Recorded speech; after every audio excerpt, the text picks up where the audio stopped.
매번 집값 올라가는데 빠지지 않는 이유.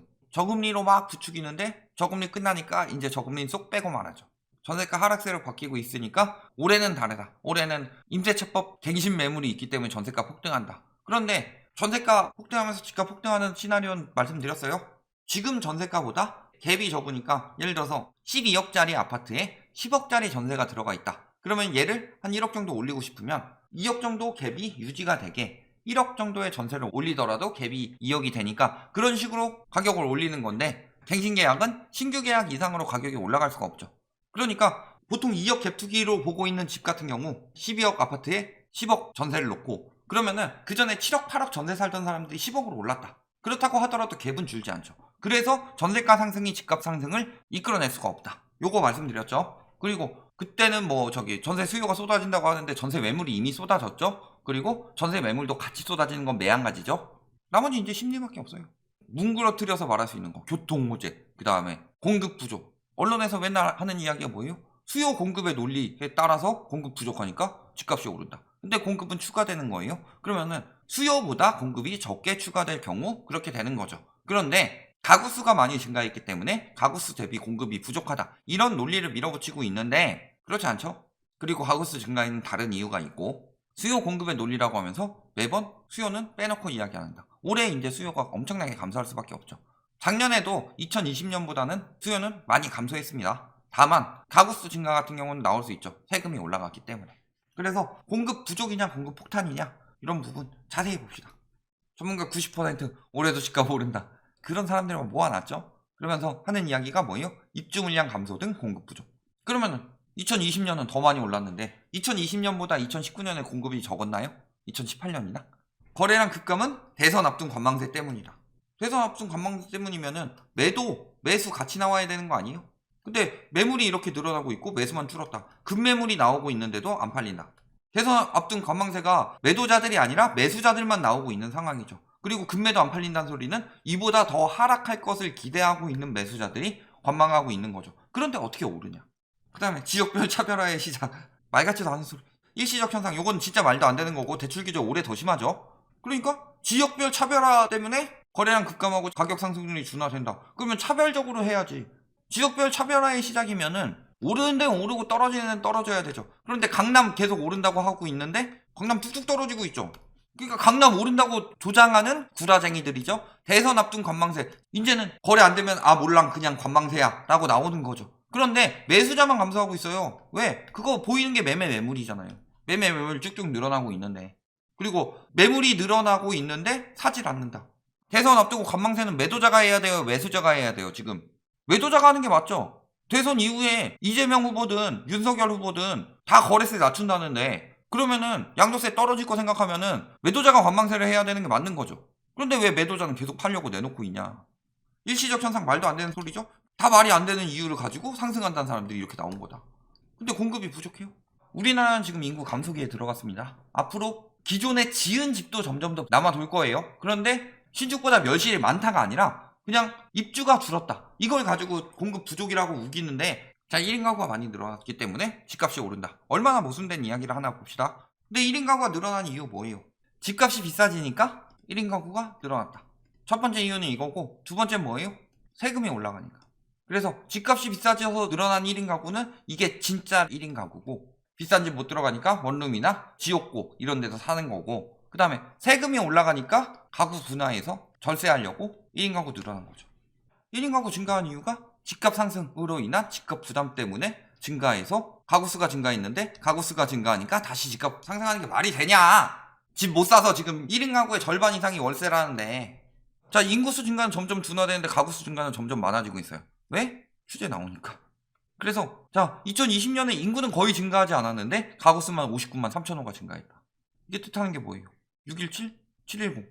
근데 딴 때는 그렇게 급증 안 하던데 이번 정부 와서 급증했죠. 2017년에 8이 나오니까 그 전에 이만큼 증가하다 더 증가한 거고, 그 다음에 2018년에 913 나왔죠. 2019년에 12, 16 나왔죠. 617, 710에서 핵심으로 뭘 잡았냐? 법인을 잡았죠. 법인 다주택 투기 들어갔는데 이거를 개인으로 돌리기가 굉장히 힘들어졌다. 그러니까 개인으로 돌려야 되는데 내가 2주택, 3주택 돼버리면은 보유세 부담 굉장히 커지니까 4인 가구가 2, 1, 1 이런 식으로 나눠서 한 채 한 채 한 채 이런 식으로 나눠 가지면서 늘어난 거다. 이거 보시면 나와요. 가구수가 그렇게 많이 늘어났는데 팔 사람이 더 많고 가구수 늘어났는데 왜 매물이 계속 늘어나냐. 그래서 공급 부족이면 매물이 계속 줄어야 되는데. 그러니까 매물이 늘어나고 있다는 것 자체가 가구수가 늘어났는데 전세 가격 올라요. 수요가 공급보다 많을 때 왜 가격이 올라가냐. 전세 가격 오르고 월세 가격 올라도 살 수밖에 없기 때문에. 집이 없으니까. 가구수가 저렇게 역대급으로 늘었는데 매물이 계속 증가하는 이유, 올해 들어서. 올해는 가구수 적게 늘었을 것 같아요? 올해도 만만치 않을걸요? 세대수 늘어나는 것만 봐도 가구수 엄청 많이 늘었을 텐데. 물론 세대수랑 가구수는 차이가 있지만 세대 분화, 가구 분화하면서 절세하려고 돌린 거잖아요. 아마 작년도 마찬가지일 겁니다. 그런데 2020년에 그렇게 늘었는데 왜 작년에 매물이 쌓이기 시작했을까요? 특히 매물 같은 경우는 실수요, 가수요 같이 들어오는데 실수요들이 찾는 전세, 월세는 작년 내내 늘었죠. 가구수가 늘었는데 공급이 부족한데 그 뜻하는 바가 뭐예요? 진짜 가구수가 늘어난 게 아니라는 거죠. 왜냐면 1인 가구를 보세요. 여성 같은 경우는 60대 이상의 1인 가구가 많이 늘었답니다. 60대보다는 좀 더 연세 되시는 분들이 많이 늘었죠. 대부분의 이유는 사별 때문이다. 2인 가구였는데 수명이 남성이 여성보다 짧기 때문에 남편분이 돌아가시고 그 아내분 혼자 1인 가구가 된 경우, 이런 경우에는 수요 증가에 전혀 영향이 없죠. 그렇다면 1인 가구가 떼져 나온 것은 청년층에서 1인 가구로 떼서 나오는 경우인데 지금 시기에 전세, 월세 계속 올라간다고 하는데 굳이 집에서 떨어져 나와서 다른 데서 살까요? 특별히 뭐 직장을 구했는데 직장이 멀리 떨어져 있다든가 혹은 대학을 갔는데 대학이 내가 사는 지역과 멀어진 지역에 있어서 해당 지역에 뭐 원룸이라도 구해야 된다든가 이런 경우를 제외하고는 웬만하면 오히려 지금은 안 나가려고 하죠. 그런데 가격이 계속 올라가는데 부모한테도 부담되는 건데. 그런데 왜 늘었냐? 일단은 아까 말했던 절세의 이유도 있고 또 한 가지 뭐가 있느냐? 자, 분양받으려면 세대 주여야 되죠. 그러니까 세대 분리, 가구 분리 해가지고 막 분양 받으면 또 실거주 요건 만족해야 되고 뭐 이런 것들, 혹은 임대차법이 나왔는데 실거주 요건을 만족해야 된다. 그러면은 지금 사는 집에는 그 집주인 명의가 아닌 가족들 살게 두고 그 집에는 실거주 요건 채우기 위해서 집주인만 따로 떼서 들어간다. 그러면 1인 가구, 3인 가구 뭐 이런 식으로 분리되는 것들 다 그런 식으로 진행되는 거다. 자, 이런 기사가 있습니다. 코로나 때문에 대형 평수 인기 뭐 이딴 이야기 하고 있는데 개소리고, 대형 아파트가 왜 갑자기 인기겠어요? 가구수 증가는 1인 가구인데 코로나 때문에 내가 돈만 많으면 60평짜리 집 사가지고 집안에다가 뭐 볼링장, 골프장, 노래방 다 시설 놓고서 밖에 안 나가고 놀 거야, 이런 사람들은 거의 없죠. 자산이 안 되기 때문에. 일단 집값이 올라가지고 자산이 안 되는데 1인 가구 보면은 1억 미만 갭투기 들어가는 거 그 조그마한 집 엄청나게 사들이고 있는데 대형 평수가 왜 인기가 많아요? 첫 번째는 청약 경쟁률 가지고 이야기하는데 대형 평수 분양이 줄었다. 분양이 줄어든 이유는 수요가 없기 때문이죠. 중소형 평수가 많기 때문에 대형 평수의 분양이 줄어든 거다. 그러니까 예를 들어서 100채 분양할 때 500명 몰린 거랑 50채 분양할 때 300명 몰린 걸 보면은 요거는 1대5고 요거는 1대6이죠. 그러면은 300명 몰린 게 500명 몰린 거보다 더 인기처럼 보인다. 지금 딱 그런 상황이에요. 그런데 대형이 앞으로 인기가 없죠. 대형이 언제까지 인기 있었냐? 글로벌 금융위기 터지기 전까지는 인기가 있었죠. 그런데 그 이후에 1인 가구, 2인 가구 계속 증가하면서 앞으로는 핵가족화가 심각해지면서 찾는 평형대가 다를 것이다. 그래서 국평 이야기도 나오는 거고. 그런데 왜 갑자기 중대형의 인기가 늘어났을까요? 그 이유 중에 또 한 가지는 뭘까요? 나가 살던 자식들이 집값 무서워서 돌아오겠죠. 과거 글로벌 금융위기 때도 처음에는 매매가 떨어지면 전세가 같이 떨어져요. 그때 전문가라는 사람들이 뭐라 그랬냐? 집값 떨어지고 고점이니까 다시 돌아와서 합산하는 가구들이 늘어난다. 그래서 전세 수요가 줄어서 전세 가격 떨어질 것이다. 그리고 매매 가격 하락 시에는 전세 가격 하락이 더 심각하니까 조심해야 된다. 이렇게 경고하는데 요거를 MB정부에서 전세자금 대출 풀어서 전세 가격 올려놓으니까 이제 와서 뭐라 그래요? 매매 수요 줄어들면 전세 수요 늘어난다. 이딴 이야기를 하고 있다. 그러면서 뭐 어떻게 되고 있어요? 빈집이 41% 급증. 근데 요걸 가지고 오늘 기사 뜨더라고요. 빈집 통계 잘못됐다. 하루만 빈집이어도 빈집이라고 한다. 그런 뉘앙스로 써서 들어가서 봤더니 책정하는 그날만 딱 빈집이면은 빈집 책정한다. 근데 책정하는 그날 빈집이라는 거는 무슨 소리예요? 자, 못 믿을 빈집 통계, 이런 이야기가 나오고 있습니다. 처음엔 이런 식으로 이야기해요. 하루만 비어있어도 빈집으로 집계다. 이런 식으로 말하죠. 현실을 반영하지 못한다. 그런데 아무 하루나 비어있는 게 아니라 11월 1일에 비어있다면 집계된다는 것이다. 그러면은 반대로 얘기하면 364일 비어있다가 11월 1일 하루만 차 있어도 빈집이 아닌 걸로 집계되는 거죠. 근데 저런 식으로 도입부부터 이렇게 이야기하면 사람이 보통 보면은 말할 때 맨 앞하고 맨 끝을 보잖아요. 그래서 도입이 있고 결론이 있는 건데 도입부터 저렇게 시작하니 이유가 뭐예요? 매매 이사, 그 다음에 미분양 미입주, 현재 수리 중, 일시적 이용, 폐거 철거, 영업용 기타. 자, 그럼 여기까지는 그냥 빈집 사유고 매매 이사 때문에 잠깐 빈집 아니냐. 근데 생각을 해봅시다. 이 집에서 이 집으로 갔어요. 근데 매매 이사해가지고 이 집으로 안 갔다면 이 집이 빈집되는 대신에 이 집이 빈집됐겠죠. 그러니까 오히려 막 민간에서 우기는 1년 이하 빈집은 빈집으로 쳐주지도 않는 거. 그러면 계속 왔다 갔다 해가지고 하면은 얼마든지 할 수 있어요. 일시적 이가구처럼.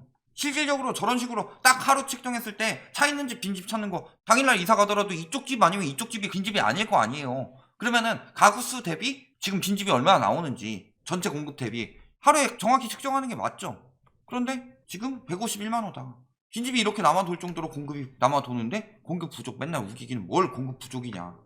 거기다가 올해는 공급이 줄었는데 서울 같은 경우 23년도만 해도 급격히 늘어나죠. 경기 고만고만하죠. 인천 올해 늘어나고 내년에 더 늘어나죠. 그리고 입주 예정 물량 48만 8천호로 잡고 있다. 평년보다 높다. 다만 지역별로 공급 부족한 지역이 있는데 그냥 서울이 부족하니까 전부 다 공급 부족인 것처럼 몰아붙이고 있을 뿐이다. 근데 서울이 공급 부족이 아니라 공급이 적어졌는데 지금 매물이 쌓이고 있다는 것은 수요도 그만큼 같이 줄어들고 있다는 거죠. 그게 실수요가 줄고 있다는 게 보이는 게 매매, 전세가 같이 늘어나고 있다. 그리고 투기 수요와 실수요가 같이 줄어들고 있다고 보이는 게 매물이 늘고 있다. 그런 상황이니까 보면은 자 수요 감소는 지금보다 더 심각할 것이다. 왜냐? 올해 5대 은행에서 5.9% 정도 빌려줬는데 내년에 4%대 초반이고 여기서 전세자금 대출 빼고 나면은 한 2% 정도 나올 텐데 8월부터 12월까지 거래가 점점 더 급감했죠. 1년 내내 그거밖에 못 빌려주니까 은행권에서 더욱 타이트하게 들어올 수밖에 없는 거다. 만약에 초창기에 좀 많이 빌려준다. 그래서 내 집 마련 마지막 기회다라고 생각하면은 연말 가보세요. 어떻게 되나. 빌리지도 못하고 거래 개박살 나는 게 보일 테니까. 따라서 이미 글로벌 금융위기 이상으로 거래량이 감소됐는데 이게 일시적이지 않을 것이라. 시도별로 나눠보면은 거의 서울 그 다음에 뭐 세종 정도죠. 근데 세종은 이미 심각하게 떨어지고 있고 서울이 입주가 줄어든다고 해서 집값이 올라가겠냐. 지금 매물도 소화가 안 되는데. 그리고 그 이후에는 수요는 계속 줄어들죠. 금리는 계속 올라갈 거니까 앞으로 한 2년 3년간은 금리 계속 올라갈 텐데 그렇게 수요가 계속 줄어드는데 공급은 계속 폭탄으로 들어온다. 어떻게 되겠어요? 답 나왔죠. 만약에 올해 오른다고 칩시다. 그러면 올해 산 사람들은 언제 팔아야 돼요? 투기 수요는 지금 거래세 비싸서 못 사죠. 그러면 실수요가 샀다고 쳤을 때 언제 팔아야 돼요? 비과세 받으려면 2년 뒤인데 그들 말대로 내년부터 공급으로 인해서 집값 떨어지기 시작하면은 올해 실수요들이 살 이유 있어요? 심리만 부추기고 있을 뿐이다. 여기까지 말씀드리겠습니다.